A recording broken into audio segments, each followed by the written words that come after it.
ನಮಸ್ಕಾರ. ನಾನು ಡಾಕ್ಟರ್ ಪದ್ಮಿನಿ ಪ್ರಸಾದ್, ಸ್ತ್ರೀರೋಗ ತಜ್ಞರು, ಲೈಂಗಿಕ ತಜ್ಞರು. ಇಂದಿನ ಚಿತ್ರಲೋಕ ಯೂಟ್ಯೂಬ್ ಕಾರ್ಯಕ್ರಮದಲ್ಲಿ ನಾನು ಮಾತಾಡ್ತಿರೋವಂಥ ವಿಷಯ, ತುಂಬ ಜನ ಪ್ರಶ್ನೆ ಮಾಡ್ತಾರೆ ನಮಗೆ, ಈ ವಯಾಗ್ರ ಅಂದರೆ ಏನು, ನಾವು ಯಾವಾಗ ತಗೋಬೇಕು, ಎಷ್ಟು ತಗೋಬೇಕು, ಯಾವ ಪರಿಸ್ಥಿತಿನಲ್ಲಿ ನಾವು ಅದನ್ನು ತಗೋಬೋದು ಅಂತ ಈ ಪ್ರಶ್ನೆ ಹಲವಾರು ಗಂಡಸರಲ್ಲಿ ಅಥವಾ ಹಲವಾರು ದಂಪತಿಗಳಲ್ಲಿ ಉದ್ಭವ ಆಗೋದು ಪ್ರಶ್ನೆ. ನನಗೂ ಹಲವಾರು ಪತ್ರಗಳು ಬರೋದ್ರೊಳಗೆ ಕೂಡ ವಯಾಗ್ರ ಬಗ್ಗೆ ಬಹಳಷ್ಟು ಪ್ರಶ್ನೆಗಳಿರುತ್ತೆ. ಅದ್ರ ಬಗ್ಗೆ ಇವತ್ತಿನ ದಿವಸ ನಾನು ತಿಳಿಸ್ಕೊಡ್ತೀನಿ. ಈ ವಯಾಗ್ರ ಅನ್ನೋದು ಒಂದು ಸಿಲ್ಡೆನಾಫಿಲ್ ಸಿಟ್ರೇಟ್ ಅನ್ನೋ ರಾಸಾಯನಿಕ ಇರೋವಂಥ ಒಂದು ಮಾತ್ರೆ ಅಥವಾ ಔಷಧಿ ಅಂತ ಹೇಳ್ಬೋದು.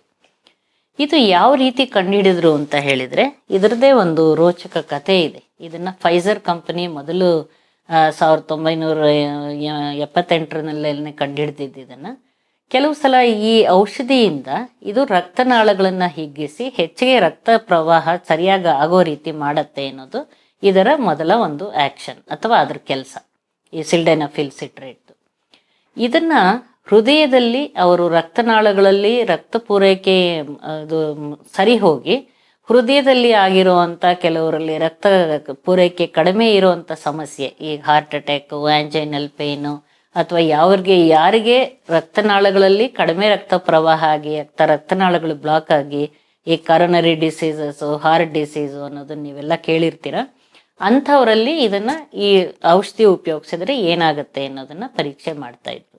ಹೀಗಾಗಿ ಈ ಟ್ಯಾಬ್ಲೆಟ್ಸ್ನ ಕೆಲವು ಪುರುಷರಲ್ಲಿ ಕೊಟ್ಟು ಅವರಲ್ಲಿ ರಕ್ತ ಪೂರೈಕೆ ಹೆಚ್ಚಿಸತ್ತಾ ಏನು ಅನ್ನೋದನ್ನು ಪರೀಕ್ಷೆ ಮಾಡ್ತಾ ಇರೋ ಸಂದರ್ಭಗಳಲ್ಲಿ ಅದರದ್ದು ಒಂದು ಪ್ರಯೋಗ ಮುಗಿದ ಮೇಲೆ ಅದೆಲ್ಲ ಟ್ಯಾಬ್ಲೆಟ್ಸ್ನ ವಾಪಸ್ ಕೊಡಿ ಅಂತ ಅವರೆಲ್ಲ ಯಾರ್ಯಾರು ವಾಲಂಟಿಯರ್ಸ್ ಅದಕ್ಕೋಸ್ಕರವಾಗಿ ಪ್ರಯೋಗಕ್ಕೆ ಒಳಪಟ್ಟಿದ್ರು ಅವ್ರನ್ನ ಕೇಳಿದಾಗ ಬಹಳಷ್ಟು ಜನ ಅದನ್ನು ವಾಪಸ್ ಕೊಡಲಿಲ್ಲ. ಆಮೇಲೆ ನಿಧಾನವಾಗಿ ಯಾತಕ್ಕೆ ಏನಾಗುತ್ತೆ ಎಂದಾಗ ಅವರಲ್ಲೆಲ್ಲ ಈ ಪರೀಕ್ಷೆಗೆ ಅಂತ ತಗೊಂಡಿದ್ದ ಔಷಧಿ ಅವ್ರಿಗೆ ನಿಮರುವಿಕೆ ಚೆನ್ನಾಗಾಗಿ ಅವರ ಸಂಭೋಗ ಕ್ರಿಯೆಯಲ್ಲಿ ಚೆನ್ನಾಗಾಗೋದ್ರಿಂದ ಅವ್ರಿಗೆ ಅದು ಒಂದು ರೀತಿ ಆ ರೀತಿಯಾಗಿ ಬಂದು ಕಂಡಿಡ್ದಿದ್ದು. ಇದಕ್ಕೆ ಸೆರೆಂಡಿಪಿಟಿ ಅಂತಾರೆ. ನೀವೇನೋ ಮಾಡಕ್ಕೆ ಹೋಗಿ ಇನ್ನೇನೋ ಕಂಡಿಡಿತೀರ ಅನ್ನೋ ಥರದಲ್ಲಿ ಈ ವಯಾಗ್ರ ಕಂಡಿಡ್ದಿದ್ದು ನಿಮ್ರ ದೌರ್ಬಲ್ಯಕ್ಕೆ ಇದೊಂದು ರಾಮಬಾಣವಾಗತ್ತೆ ಅಂತ, ಅದು ಚಾನ್ಸ್ ಅಂತ ಬೈ ಚಾನ್ಸ್ ಅದನ್ನು ಕಂಡಿಡ್ದಿದ್ದು ಅಂತ ಹೇಳ್ಬೋದು, ಇದನ್ನ ಸೆರೆಂಡಿಪಿಟಿ ಅಂತ.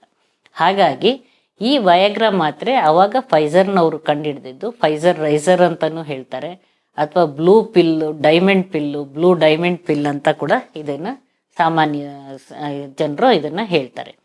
ಇದು ಪ್ರಾರಂಭವಾದ ಮೇಲೆ ಇವತ್ತಿನ ತನಕ ಪ್ರಪಂಚದಾದ್ಯಂತ ಮಿಲಿಯನ್ಸ್ ಅಂಡ್ ಮಿಲಿಯನ್ಸ್ ಅಷ್ಟು ಜನ ಇದನ್ನು ಉಪಯೋಗಿಸಿದ್ದಾರೆ ಈ ಔಷಧಿನ. ಬಹಳಷ್ಟು ಜನರಲ್ಲಿ ಇದನ್ನೇನು ಸರಿಯಾದ ರೀತಿಯಲ್ಲಿ ಅದನ್ನು ಉಪಯೋಗಿಸಿದಾಗ ಹೆಚ್ಚಿನ ಮಟ್ಟಿಗೆ ತೊಂದರೆ ಏನೂ ಇಲ್ಲ, ಮತ್ತು ಇದನ್ನು ಅವ್ರಿಗೆ ಒಂದು ನಿಮ್ರ ದೌರ್ಬಲ್ಯಕ್ಕೆ, ಈ ಲೈಂಗಿಕ ಸಮಸ್ಯೆಗೆ ಬಹಳ ಒಂದು ಉತ್ತಮವಾದ ಒಂದು ಔಷಧಿಯಾಗಿದೆ. ಹಂಗೆ ಹೇಳಬೇಕು ಅಂತ ಹೇಳಿದರೆ, ಈ ಲೈಂಗಿಕತೆ ಬಗ್ಗೆ ಮುಕ್ತವಾಗಿ ಮಾತಾಡೋದಕ್ಕೆ ಈ 4 ಗೋಡೆಗಳಿಂದ ಹೊರಬಂದಿದ್ದು ಒಂದು ಕಾರಣ ಈ ವಯಾಗ್ರ ಕಂಡಿಡ್ದಿದ್ರಿಂದ. ಪುರುಷನ ಸಮಸ್ಯೆಗೆ ಒಂದು ರಾಮಬಾಣವಾಗಿ ಯಾವಾಗ ಕಂಡಿಡಿದ್ರು ಆವಾಗಲೇ ಒಂದು ಆ ಪರಿಸರದಲ್ಲಿ ಎಲ್ಲರೂ ಸ್ವಲ್ಪ ಮುಕ್ತವಾಗಿ ಈ ವಿಷಯಗಳನ್ನ ಮಾತಾಡ್ಬೋದು, ಅದಕ್ಕೆ ಔಷಧಿ ಕೂಡ ಇದೆ, ಚಿಕಿತ್ಸೆ ಇದೆ ಅನ್ನೋ ಭಾವನೆ ಸಮಾಜದಲ್ಲಿ ಬಂದಿದ್ದು ಅದು ಒಂದು ಕಾರಣ ಅಂತ ಹೇಳ್ಬೋದು. ಹೀಗಾಗಿ ಈ ವಯಾಗ್ರ ಮಾತ್ರೆ ಮೊದಲು ಕಂಡಿಡಿದಾಗ ಸಿಲ್ಡೆನಾಫಿಲ್ ಸಿಟ್ರೇಟು, ಮತ್ತು ಅದರ ನಂತರದಲ್ಲಿ ಇತರೆ ಅವಾಗ ಅದನ್ನು ಉಪಯೋಗಿಸಿದಾಗ ಕೆಲವು ಸ್ವಲ್ಪ ಗಂಟೆಗಳ ತನಕ ಮಾತ್ರ ಅದರ ಕೆಲಸ ಮಾಡುವಂಥದ್ದು ಶಾರ್ಟ್ ಡ್ಯೂರೇಷನ್ನು, ಕೆಲವು ಬಹಳಷ್ಟು ಹೊತ್ತಿನ ತನಕ ಅದರ ಕೆಲಸ ಕಾರ್ಯವೈಖರಿ ಆಗುವಂಥದ್ದು ಲಾಂಗ್ ಆ್ಯಕ್ಟಿಂಗ್ ಮೆಡಿಸಿನ್ಸು. ಅದರೊಳಗೆ ಕೆಲವು ಬದಲಾವಣೆಗಳನ್ನು ಮಾಡಿ ಹಲವಾರು ವಯಾಗ್ರ ಇರ್ಬೋದು, ಇನ್ನೊಂದು ಟಾಡೆಲಫಿಲ್, ಸಿಲ್ಡೆನಾಫಿಲ್, ಅದರದ್ದೇ ಬೇರೆ ಅವಿನಾಫಿಲ್ ಅಂತ ಅದು ರಾಸಾಯನಿಕ ಸ್ವಲ್ಪ ಮಟ್ಟಿನ ಬದಲಾವಣೆ ಆಗೋದು. ಕೆಲವು ಸ್ವಲ್ಪ ಈಗ ಔಷಧಿ ಸೇವನೆಯಾದ 4 ಗಂಟೆ ಒಳಗೇನೆ ಅದರದ್ದು ಕೆಲಸ ಮುಗಿದು ಹೋಗುತ್ತೆ, ಒಂದು ಅರ್ಧ ಗಂಟೆನಲ್ಲೇ ಬೇಗ ಪ್ರಾರಂಭ ಆಗತ್ತೆ. ಕೆಲವರಲ್ಲಿ ನೀವು ಯಾವಾಗ ಬೆಳಗ್ಗೆ ಟ್ಯಾಬ್ಲೆಟ್ ತೊಗೊಂಡ್ರು ರಾತ್ರಿ ಆದರೂ ಕೂಡ ಅದರದ್ದು ಎಫೆಕ್ಟ್ ಇರುತ್ತೆ, ಟಾಡೆಲಫಿಲ್ ಆ ಥರ. ಹಾಗೆ ಇದು ವೆದರ್ ಶಾರ್ಟ್ ಆ್ಯಕ್ಟಿಂಗ್ ಅಥವಾ ಲಾಂಗ್ ಆ್ಯಕ್ಟಿಂಗ್ ಮೆಡಿಸಿನ್ಸಲ್ಲಿ ಅದರೊಳಗೆ ಸ್ವಲ್ಪ ಬದಲಾವಣೆ ಮಾಡಿ ಔಷಧಿಗಳನ್ನು ಕಂಡುಹಿಡಿದಿದ್ದು.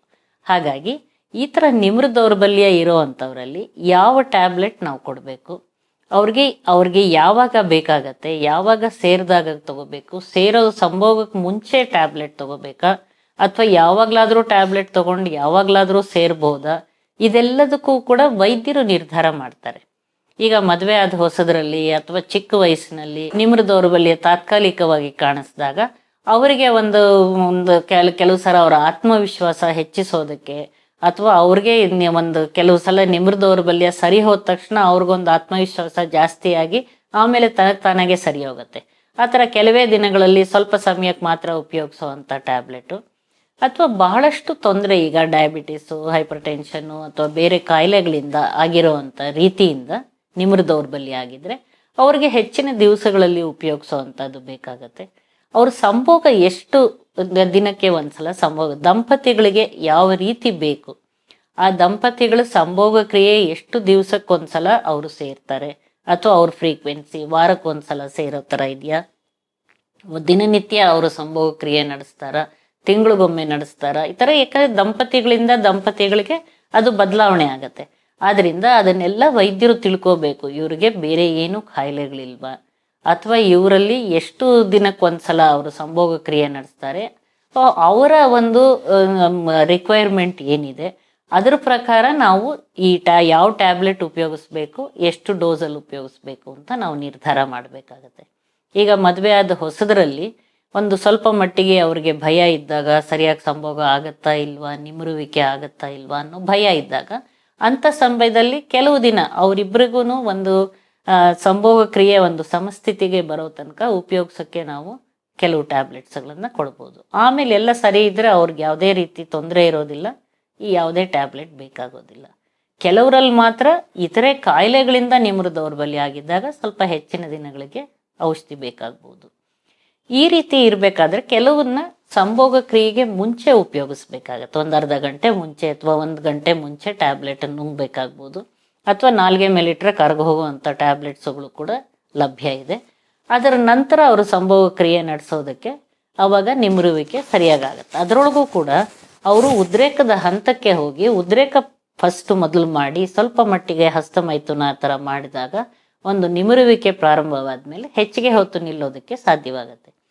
ಕೆಲವರಲ್ಲಿ ಈ ಲಾಂಗ್ ಆಕ್ಟಿಂಗ್ ಟ್ಯಾಬ್ಲೆಟ್ಸ್ಗಳನ್ನು ಉಪಯೋಗಿಸಿದಾಗ ಅದು ಯಾವಾಗಲಾದ್ರೂ ಬೆಳಗ್ಗೆ ಆದ್ರೂ ತಗೋಬೋದು, ಮಧ್ಯಾಹ್ನ ಆದ್ರೂ ತಗೋಬೋದು, ಸಾಯಂಕಾಲ ಆದ್ರೂ ತಗೋಬೋದು, ಯಾವಾಗ ಬೇಕಾದ್ರೂ ಅವರು ಸೇರ್ಬೋದು. ಅದರ ಎಫೆಕ್ಟ್ ಇರುತ್ತೆ.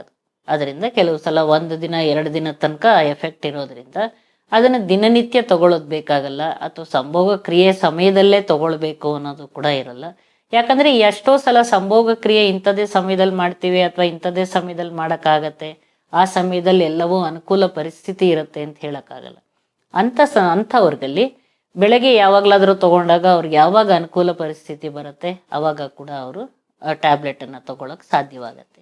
ಇದೆಲ್ಲ ಟ್ಯಾಬ್ಲೆಟ್ಗೂ ಅವರು ಉದ್ರೇಕ ಮಾಡೋದು, ಅದನ್ನ ಉದ್ರೇಕ ಮಾಡಿದ ಮೇಲೆ ಅದು ಹೆಚ್ಚಿನ ಹೊತ್ತಿಗೆ ನಿಮರುವಿಕೆ ನಿಲ್ಲತ್ತೆ. ಕೆಲವರಲ್ಲಿ ಈ ಟ್ಯಾಬ್ಲೆಟ್ನ ತಗೊಳ್ಳೋಕ್ಕೆ ಕೆಲವು ಸೈಡ್ ಎಫೆಕ್ಟ್ಸು ಕೆಲವು ತೊಂದರೆ ಕೊಡುತ್ತೆ.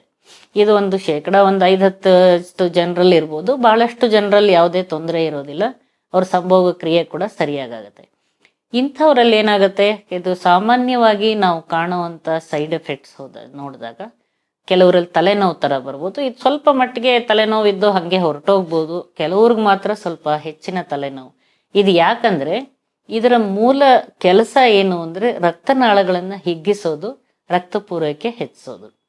ಈ ರಕ್ತ ಪೂರೈಕೆ ದೇಹದ ಯಾವುದೇ ಭಾಗದಲ್ಲಿ ಕೂಡ ಈ ರಕ್ತ ಪೂರೈಕೆ ಹೆಚ್ಚಾಗ್ಬೋದು. ಅದಕ್ಕೆ ತಲೆನೋವು ಬರ್ಬೋದು, ಅಥವಾ ಮೈಕೈ ನೋವು ಬರ್ಬೋದು, ಕಾಲು ನೋವು, ಬೆನ್ನೋವು ಕೆಲವ್ರಿಗಾಗತ್ತೆ. ಕೆಲವ್ರಿಗೆ 1-2 ಸಲ ಕಾಣಿಸ್ಕೊಂಡು ಹೊರಟೋಗ್ಬೋದು. ಕೆಲವ್ರಿಗೆ ಜಾಸ್ತಿ ಅದರಿಂದ ತೊಂದರೆ ಆಗ್ತಾ ಇದ್ದಾಗ ಅದನ್ನ ಟ್ಯಾಬ್ಲೆಟ್ ತಗೊಳ್ಳೋದು ಕಷ್ಟ ಆಗತ್ತೆ ಅವ್ರಿಗೆ.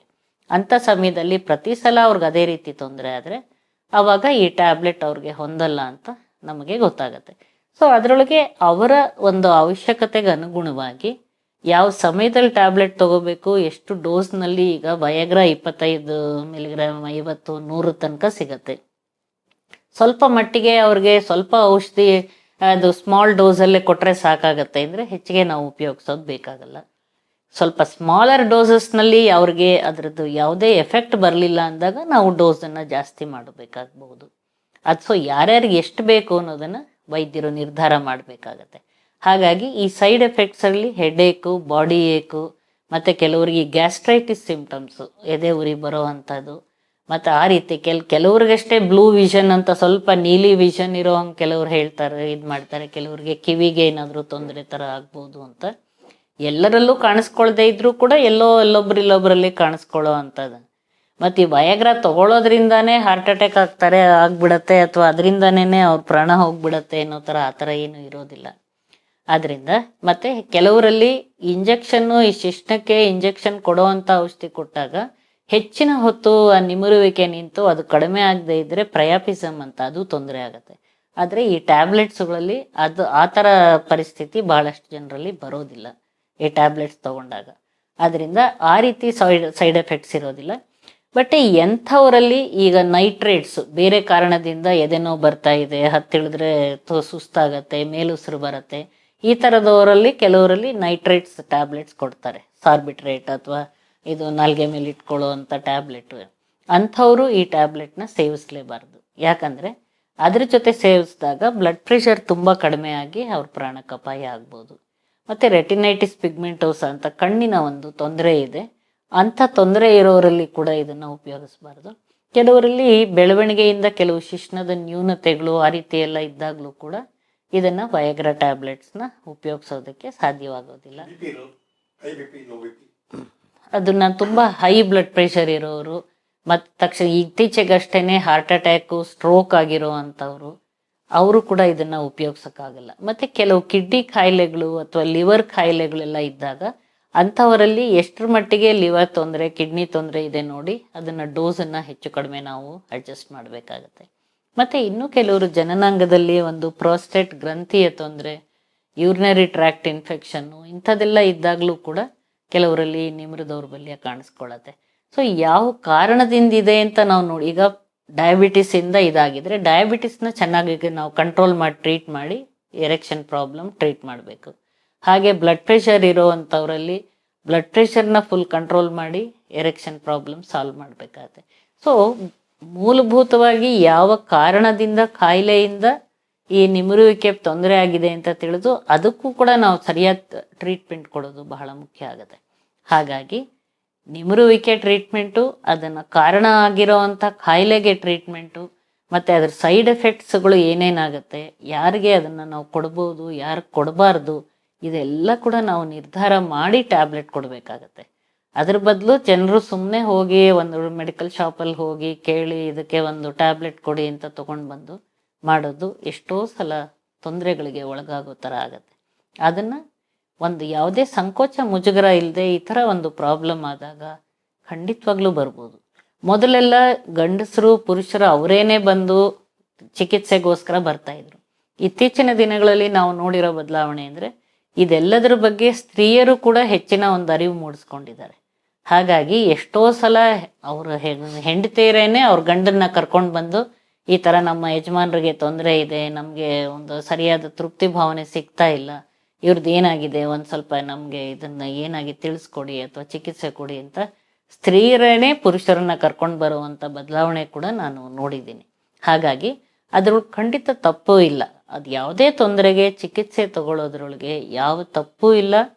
ಸಂಕೋಚ, ನಾಚಿಕೆ ಅಥವಾ ಬೇಜಾರು, ದುಃಖ ಕೂಡ ಪಡುವಂಥ ಅವಶ್ಯಕತೆ ಇಲ್ಲ.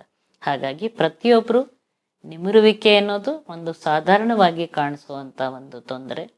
ತಾತ್ಕಾಲಿಕವಾಗಿ ಆದರೆ ಅದ್ರ ಬಗ್ಗೆ ನೀವು ಹೆಚ್ಚಿಗೆ ಅದನ್ನು ಬೇಜಾರು ಮಾಡ್ಕೋಬೇಕಾಗಿಲ್ಲ. ಸ್ವಲ್ಪ ದಿನ ಇದ್ದರೆ ಅಥವಾ ಅದಕ್ಕೆ ಒಂದು ಚಿಕಿತ್ಸೆ ಕೊಟ್ಟರೆ ತಾನೇ ಸರಿ ಹೋಗುತ್ತೆ. ತೀವ್ರ ಥರ ಕಾಯಿಲೆಯಿಂದ ಆಗಿರೋವಂಥ ತೊಂದರೆ ಆಗಿದ್ರೆ ಅದಕ್ಕೆ ಚಿಕಿತ್ಸೆ ತಗೋಬೇಕು. ಮತ್ತು ಸರಿಯಾದ ರೀತಿಯಾಗಿ ಅದರ ಬಗ್ಗೆ ತಿಳುವಳಿಕೆ ಇಟ್ಕೊಂಡು ಬಂದು ವೈದ್ಯರ ಹತ್ರ ಚಿಕಿತ್ಸೆ ತಗೊಂಡಾಗ ಹೆಚ್ಚಿನ ತೊಂದರೆಗಳು ಆಗೋದಿಲ್ಲ ಅಂತ ಹೇಳ್ಬೋದು.